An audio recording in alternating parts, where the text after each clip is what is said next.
from West Virginia Public Broadcasting. Support for the following is provided by the West Virginia Department of Education and West Virginia Public Broadcasting. Hey! Hey everyone, it's Education Station! Hi, and welcome back to Education Station. I'm your host, Alex Milanese. In today's special parent edition of Education Station, we're going to hear from educational experts who are going to share strategies that you can use while teaching your little ones at home. So first up, Miss Lemon is going to share some fun games that you can play with your children to help them improve their literacy skills. Let's check it out. Hi, my name is Andrea Lemon, and I work for the West Virginia Department of Education. I'm here today with my daughter Quinn and my son Hayden, and we'd like to share with you some activities that you can do at home to continue working on your literacy skills. Some of the activities we like to do in our home involve word play, and so everything we'll show you today has to do with playing with words. We know that the larger our vocabulary becomes, the better readers we become, and the better writers we become. One of the best ways to grow your vocabulary is just to play with words. What you'll need today, if you'd like to follow along, is either a pencil or pen and some paper, or if you have them around, some letter tiles from any game you might have at home that contains tiles with letters already on them. So let's go ahead and get started. The first wordplay activity we're going to show you is anagrams. What are anagrams, you ask? Anagrams are words or phrases formed by rearranging the letters of a different word or phrase. A true anagram uses all of the letters in the original word or phrase. A really clever anagram rearranges the letters to create a word or phrase that is related to the original word or phrase. Let's look at some examples that move from simple to more complex. Take a few seconds to see if you can rearrange any of these words into a new word or phrase. That's right. I'll bet many of you figured out that inch can be rearranged into chin. Dusty can be rearranged into study. As we get more complex, we see some very clever anagrams. For example, if you rearrange the letters in dormitory, you can make the words dirty room, which I imagine many dormitories actually are. As we move on down, you can even play anagrams with celebrity names. For example, if you rearrange the letters in the name Clint Eastwood, you can make the phrase Old West Action, which really describes many of Clint Eastwood's films. Another favorite of mine is Statue of Liberty. We can rearrange the letters to make the anagram Built to Stay Free. Stay with us to see how you can turn this wordplay into games and activities at home. One of the great things about wordplay with anagrams is that you can play on your own or with someone else.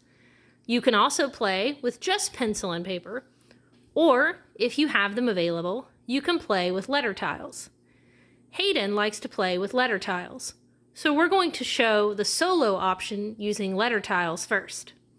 As you can see, Hayden has chosen the word astronomer to get started with his anagram.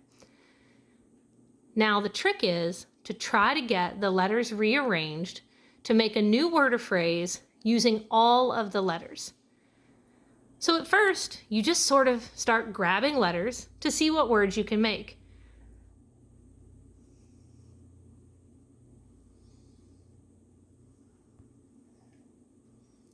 Sometimes that means you have to move them around more than once.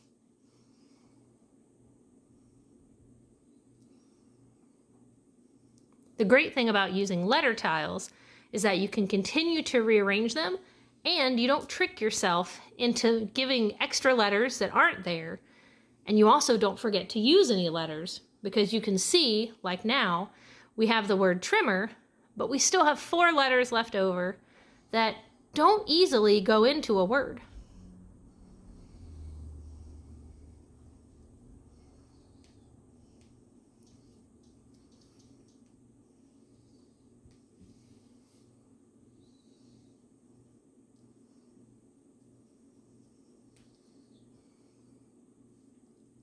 It looks like we might be heading toward a solution. We have moon, and we have star, moon, star, but we still have 2 letters left. Stare, moon, stare, moon, starer. And we see that he's used all of the letters to rearrange, so it is a true anagram, and it's even a clever anagram, because after all, don't astronomers stare at the moon? A game you can play as a family to help you get started on wordplay or to make sure that younger children can play along as well is a game called How Many.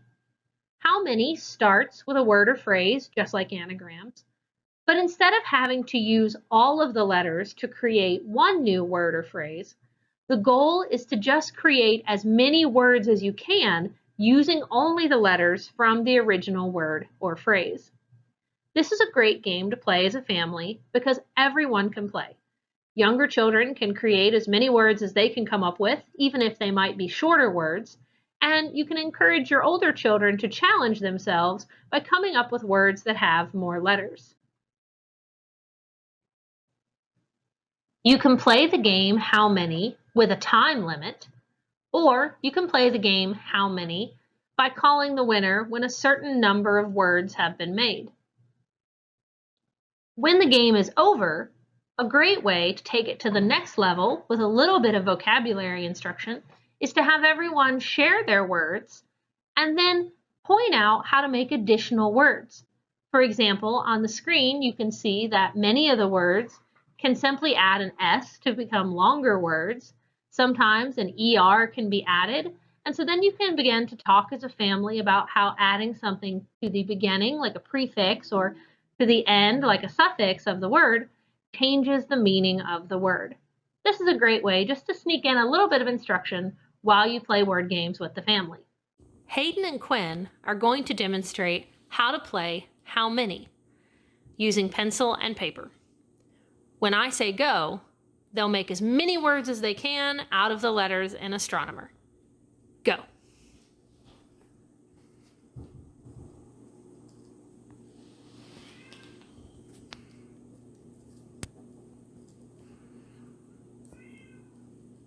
Another great game you can play at home with 2 or more players is called Pick Me. To play Pick Me, you start with all of the tiles face down. When it's time to start playing, one player turns 3 tiles over. The goal is to try to make a word that contains those 3 letters in that exact order. The first person to say a real word using the letters in the correct order takes the tiles and flips over 3 more to keep the game moving. If you don't have any letter tiles, that's okay. You can still play. Just have one player write down 3 letters on a piece of paper, and then everyone else try to come up with a word. Hayden and Quinn are going to show us how to play with letter tiles.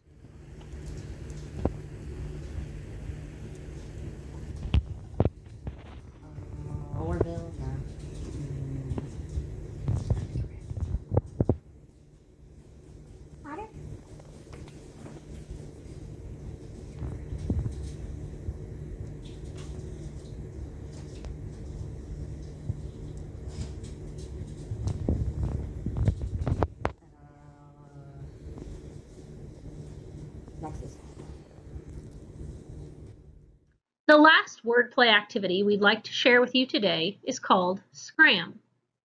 To play Scram, you start by making a word using the tiles.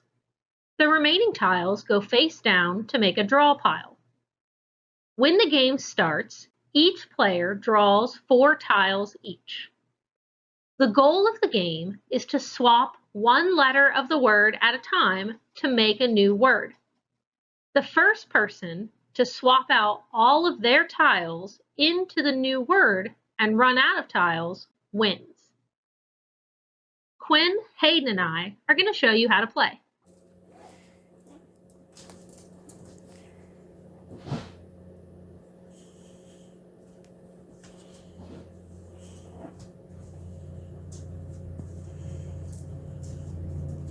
We hope you and your family will jump into some vocabulary fun. Try a simple game to get started, like how many or scram, and then try to amp up the complexity by trying a more challenging game like Anagrams and Pick Me. No matter where you start, all of these games will help your vocabulary grow, grow, grow. Now it's your turn. Go play! Thanks, Miss Lemon. Okay, next up is Miss Staley, who has a great lesson that combines reading, writing, and critical thinking. Let's check it out. Hello, my name is Cheryl Staley, and I'm an English teacher at Parkersburg High School, and I'm also the co-director of the Central West Virginia Writing Project. And I'm here to talk to you today about a strategy that combines reading, writing, and also a little bit of critical thinking.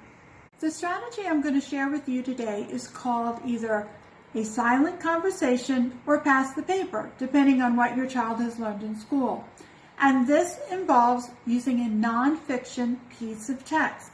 Nonfiction means it is true or accurate or real. It's not a story.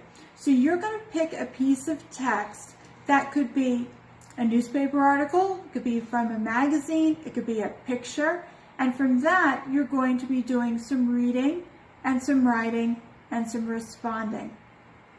The first place that I'd like to suggest you look is one of my favorite websites, the New York Times Learning Network.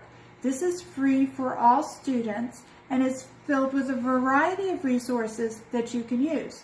If you don't have access to the internet, you can always grab any piece of nonfiction text that you have at home.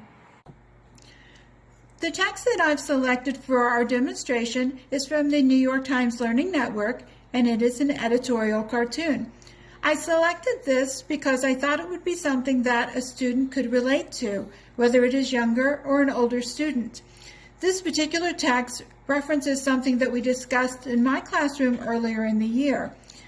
So what your student is going to do first is read the text and annotate it. Annotation is just a way of actively engaging with the text, and you can do it in a couple of different ways. You can underline main ideas, or you can write margin notes, which is what I did in this example.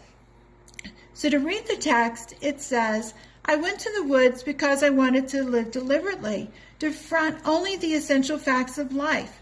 Well, I'm going to stop here and write a margin note. What does this really mean? And it means to me as the reader, he, the author, wants to find a purpose. And I'm going to continue reading, and it says, and also to get away from my idiot neighbors who refuses to keep his social distance. And this refers to the pandemic, and it's causing us to self-isolate. So this is an example of an annotation. Another thing your student can do is circle any words that they don't know. So for instance, they may not know what deliberately means, and they can look up definitions. So once your child has annotated the text, the next thing that they do is they write some sort of response. What I would suggest is that you also have your child end their response with some sort of question. This will give them something to think about and for you to respond to. So what I did for my response is the following. I put today's date, and then I wrote, throughout isolated himself to learn about his inner thoughts and to become self-reliant. Self-reliance is very important even today, and even more so with the pandemic. Social distancing gives us time to reflect, think, and rely solely on our own. Being socially distant is essential for our safety at this point. Why do you think people are struggling with the concepts of social isolation and self-reliance? So this piece of response will begin the basis for our silent discussion. So once you've read your child's response, it's your turn to write back. So what I did here in orange is I wrote a response now in the view of the parent. So again, I dated it, And I wrote, "What an interesting concept Thoreau had. What else can you tell me about it? What do you think people are reflecting on while they self-isolate?"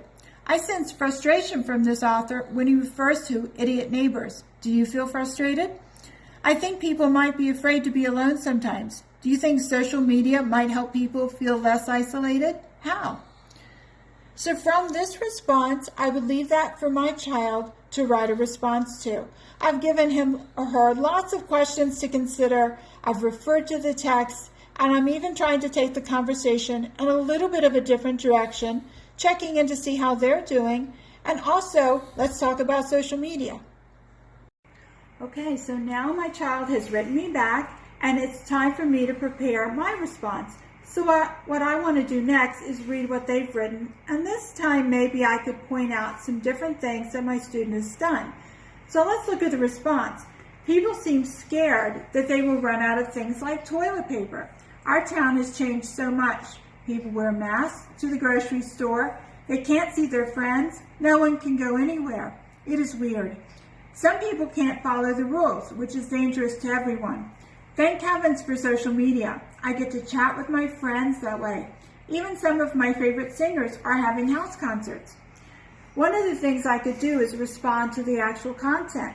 Maybe I could write back and ask about what house concerts they've seen on social media, or more specifically, how they're using social media to feel connected. Or I could go in a little bit of a different direction and point out some of the grammatical structures my child has used this time. For instance, my student used a colon. I could point that out and say, what a really interesting choice. What's the rule for using colons? Why did you pick one here? Or they use commas in a series. I could do the same thing. What's the rule here? Why did you pick using commas this time? And again, getting my child to think about grammar and some of the other things that we talk about in class. So pass the paper or silent conversation is a very powerful tool that you can use to help your child maintain their reading, writing, and thinking skills. It's really very simple. You can use whatever nonfiction text you have laying around at home, or you can look online. And again, I suggest the New York Times Learning Network as a great source for articles. This activity can be used from middle school all the way up through high school with relative ease. You could also even use it with some of your older elementary students. So grab a piece of paper, work with your child, pass it back and forth, get them practicing their annotation and their writing skills, and have fun. Thanks, Miss Staley.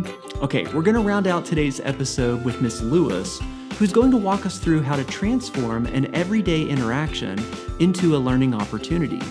Let's check it out.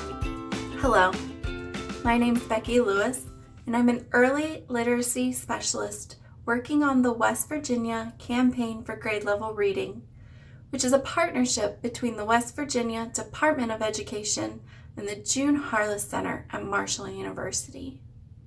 Sometimes the best learning experiences happen at home and when we least expect it. So I want to talk to you today about how you can take an everyday moment in the kitchen with your child and turn it into a fun learning experience. Most kids that I know love to help with cooking and baking in the kitchen. And this is a great place and a great way to help them work on various skills. Some of these skills are eye-hand coordination, fine motor skills, which is the ability to be able to use those muscles in your hands and wrist, and literacy skills, and also STEM skills. In STEM, we're talking about science, technology, engineering, and mathematics. So working with your child in the kitchen on refining and developing their fine motor skills and their eye-hand coordination can be done through activities such as chopping, mixing, squeezing, and spreading.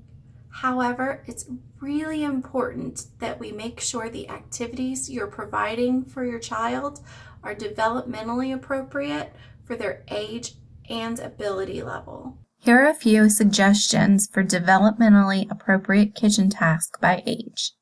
If your child is between the ages of 2 and 5 years old, some kitchen tasks you might want to consider are stirring batter in a bowl, rinsing and straining fresh fruits and vegetables, pouring liquid ingredients, spreading butter and jelly on toast, mashing potatoes or other cooked vegetables, rolling dough, using cookie cutters, whisking pancake batter, cutting soft fruits and vegetables with a dull butter knife or a plastic knife, and measuring liquid and dry ingredients.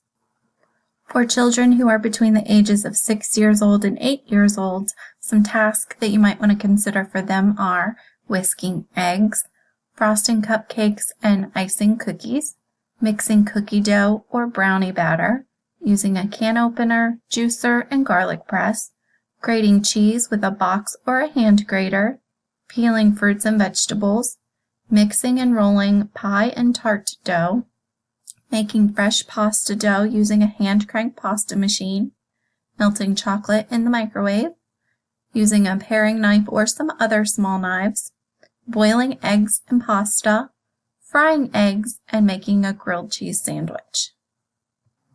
Now, if your child is between the ages of 9 and 12 years old, they can do anything on the previous two lists and these additional tasks: trimming and slicing vegetables, putting food in the oven and removing them, working with timers and thermometers, baking quick breads and muffins, kneading dough and letting it rise, using a waffle maker or a panini press, steaming rice, roasting vegetables, cooking pancakes on a griddle, using a food processor, a blender, or a stand mixer, and using a chef's knife or other large knives.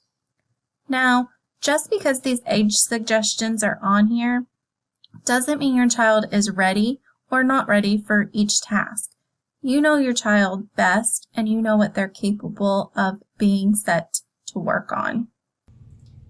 Reading a recipe is a great way to work on literacy skills.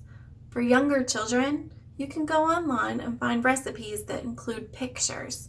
This is great for those who are not reading yet.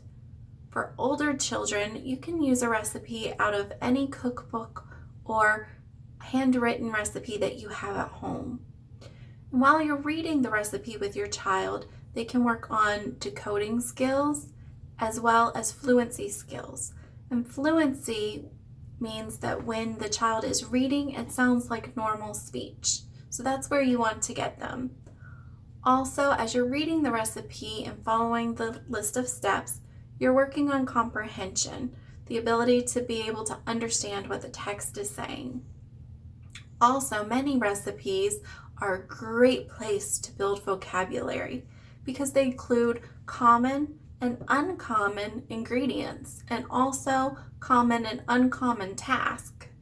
So as you're reading your recipe, you may want to think about what vocabulary words are in there that your child might not know and know.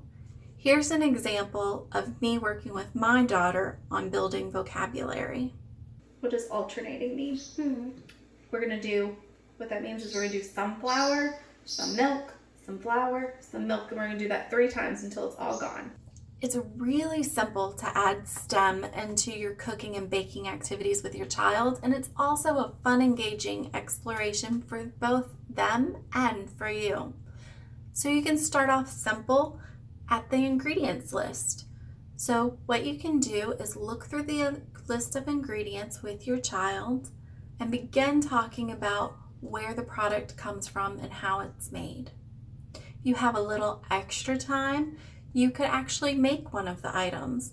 For example, butter. All you need is heavy cream, a mason jar, and some marbles, and a lot of arm effort. But you can help your child make butter so that they understand where it comes from. If there's an ingredient on the list that you're not sure where it comes from, go get on the computer and do a search with your child and learn right alongside them. It's really fun and engaging.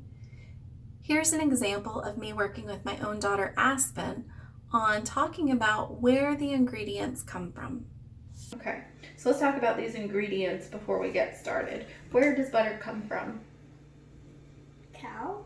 A cow. Yep, they take milk and they churn the milk and it turns into butter, right? Okay, what about flour? Where does flour come from? Where do you think? flour starts off as a grain, and then they take that grain and harvest it and dry it out, and then they grind it with a mill, and it grinds like Daddy's coffee grinder into the powder flour that we have. Technology in the kitchen looks a little bit differently than technology in other places of our lives. When we're talking about technology in the kitchen, what we're really talking about are the tools that we're going to be using for a cooking or baking project. So these are things like measuring cups, measuring spoons, bowls, stoves, ovens, and even your microwave. Exploring these tools offers so many different learning opportunities. For example, you can bring in elements of math fun in there. You can talk about adding and subtracting, multiplying and dividing. You can talk about temperature, time, and even fractions. So it's a lot of fun. Have fun exploring tools with your child. So I think 2/4. Oops, let me I think 2/4 is the same as 1/2. Let's see. 1, 2. Was it right? Yep. Part of STEM is engineering, and when you're in the kitchen following a recipe, you may not feel like you're an engineer. However, you really are. You and your child are taking elements of different things and building something new. There takes certain amounts of ingredients to make your final product. So as you're working with your child, you can talk about this process. So if we were baking a cake, for example, if we just stopped after we mixed the butter and the sugar together and baked it, would we still have a cake? Those are the types of questions that you can do with your child as you're cooking and baking. Other elements of engineering that are embedded in many recipes is critical thinking skills. Critical thinking is such an important skill to develop in children, and it's not very complicated to work on. Now, we just want to put this in the bottom. So, what could we do to make sure we just get it in the bottom? Put it in the bottom and then cut it around. Well, then that would take our butter off. What else could we do? If we didn't want to stick it in. Oh, put it on here. And then cut. Can you cut it? I hope this segment today provided you with many ideas and things to consider next time that you are in the kitchen cooking with your little one. Just remember, when you're in the kitchen with your child, make it fun, make it engaging, explore all the things that are there in a safe way, and most important, have fun making those memories together. Thanks, Miss Lewis. All right, well, that wraps up everything for us here today on Education Station. We want to thank everyone who submitted their awesome lessons, and we want to thank you for watching. We'll see you next time right here on Education Station.